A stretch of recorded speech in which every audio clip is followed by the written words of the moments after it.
So we're still here at Tim Shaw Coffee. Remind the audience where that is, Tyler. It's on Main Street. They wanted to call it Downtown Main Street in Norristown. In Norristown, 104 East Main Street, right past DeKalb, just to keep it fresh in everyone's mind. Yeah.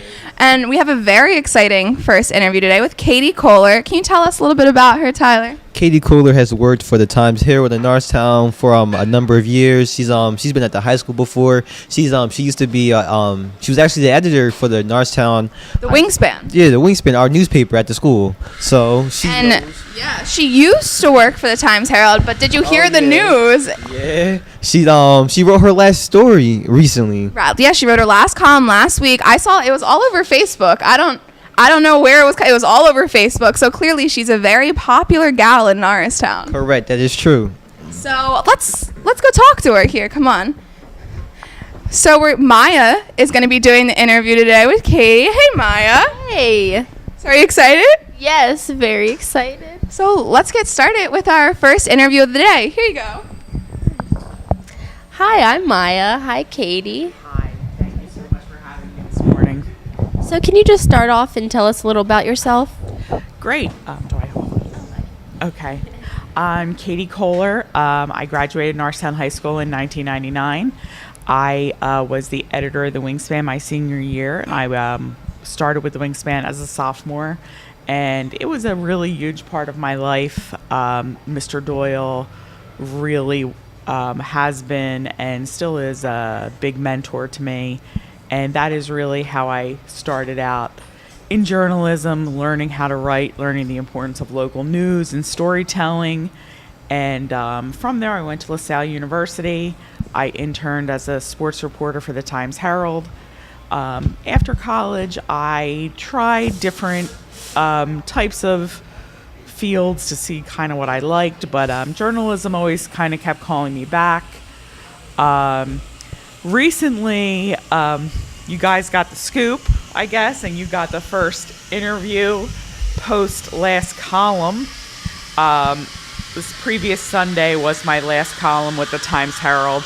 I've been freelancing with them for about 7 years, and I write the Sunday column for them, which is humor, slice of life, and I also try to feature a member of the community that otherwise would go unnoticed and write about them. So I've been doing that. In the fall, I started at a creative digital consultancy in Manayunk. It's called Mullen Hopton Company, and I'm a content creator there. And that is my full-time job. And that is what I do. I freelance with a number of other publications, including Monco Today and Mainline Magazine. And that's where I'm at right now.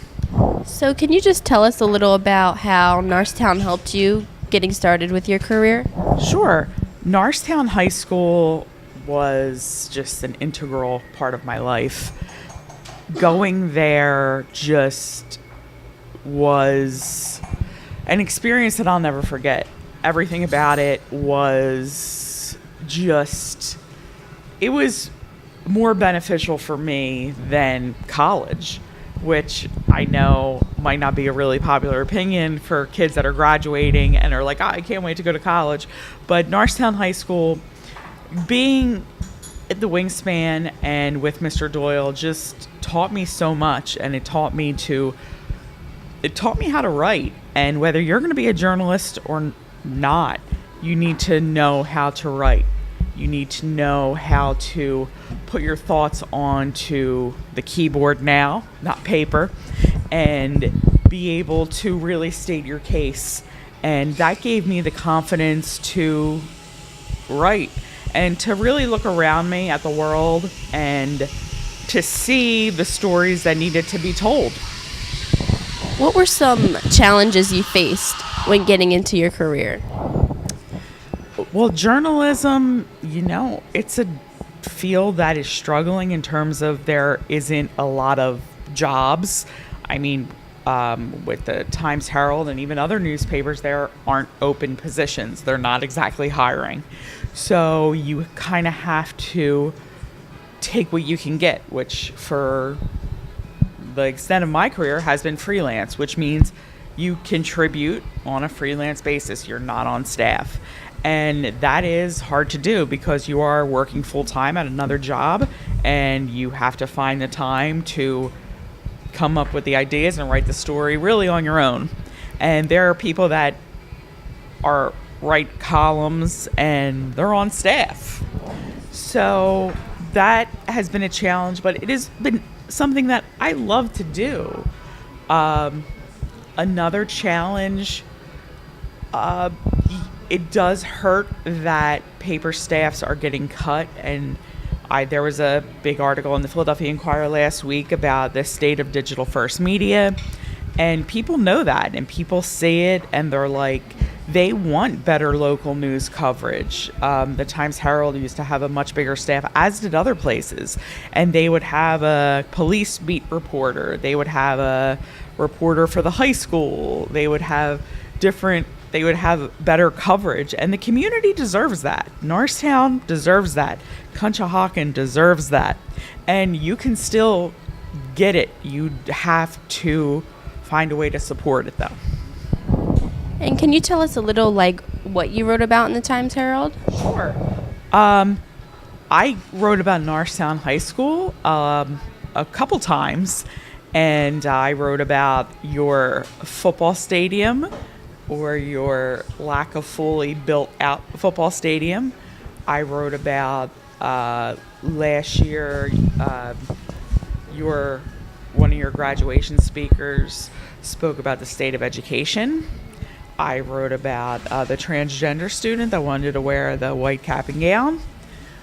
I wrote a lot about Mr. Doyle, which he may or may not appreciate me gushing about how much I liked him and how much he helped me, but I did write a lot about his impact on me because I do think teachers have a huge impact on their students, or they can, and that is something I know it wasn't just me, so I wrote about him a few times.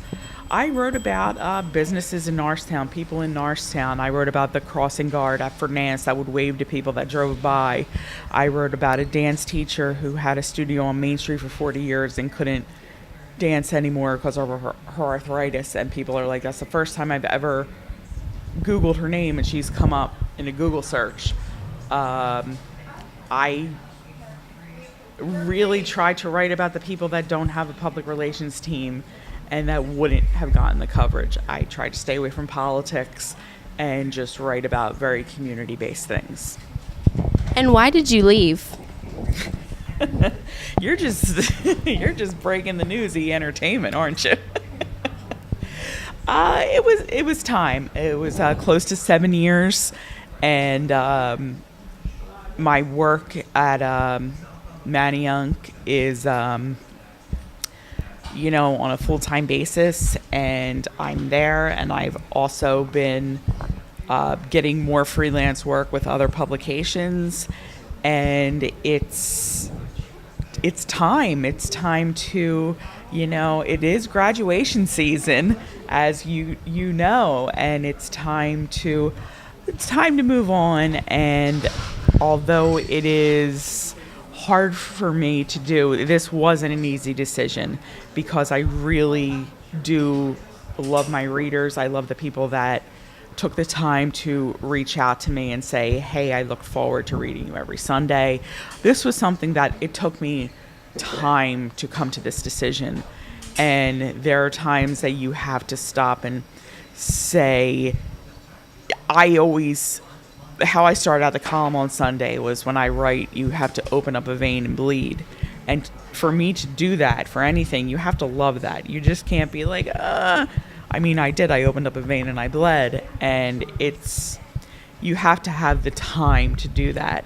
And I was having less time to do that because of the other opportunities that have come. And I never want to give something the effort it doesn't deserve. So, exit stage left. And can you give some information for Norristown students who want to be in journalism? I would tell them to write. I know when I visit the journalism students at Norristown High School and Upper Marion, I talk to them sometimes, and the advice I give them is to write, whether they want to be a journalist, whether they want to go into public relations, advertising, marketing, whether they want to write the next Super Bowl commercial, whatever they want to do, write.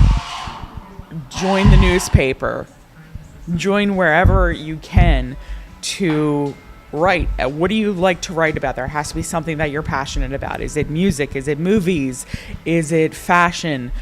I'm sure your advisor would love someone to write 500 words about it. Keep doing it. Now, a big difference between now and when I was in high school is anybody could start a blog. If you're really passionate about writing and you're like, hey, you know, I want to be a better writer because I might want to go into journalism. I might want to do something that has to do with that. Write. Be like, every Wednesday I'm going to post this because I want to write about this. You could do it. Even if you're like, you know what, I don't want to write, but I want to do makeup tutorials on contouring because I want to be on, I don't know, I want to be in Cosmopolitan one day. Every Wednesday at 8 o'clock at night, set up your video and do a tutorial. You have to just do it. To steal a famous tagline, just do it. Read different things, and look around. Is there anything else you'd like to add? We're at Tim Shaw Coffee today. I grew up in Norristown. I love Norristown, and I always will. Come to places like this. That's right across the street is Five Saints. I know we are on a high school show right now, so I really can't probably pitch that. But these are great places in a town that needs places like this. And I know after school in high school, I would have came to a place like this and sat down. And I know it's easy to be like, well, I go to Starbucks or Panera. This is an independently owned place. And in my columns and in my work, I've always tried to feature independently owned places. And I'm not going to list one because then you have to list them all. But I know when I wrote about places that had the best pizza or buffalo wings, I wouldn't list chains because they have the big advertising departments. And it's like, these are the places that make your community. These are the places that are, if you're doing a fundraiser and you're like, hey, I need a $20 gift card to put in a raffle, they're going to give it to you. They're not going to be like, hey, send an email to corporate and maybe in 6 months you'll get it. These are places that the town needs. And not just Norristown, the town you live in, wherever you're watching. If you're like, hey, I need a coffee place, I need a place to buy my green smoothie in the morning. If a town asks for a place and enough people support it, it'll come. So I'm really happy we picked this location today. All right. Well, thank you for your time.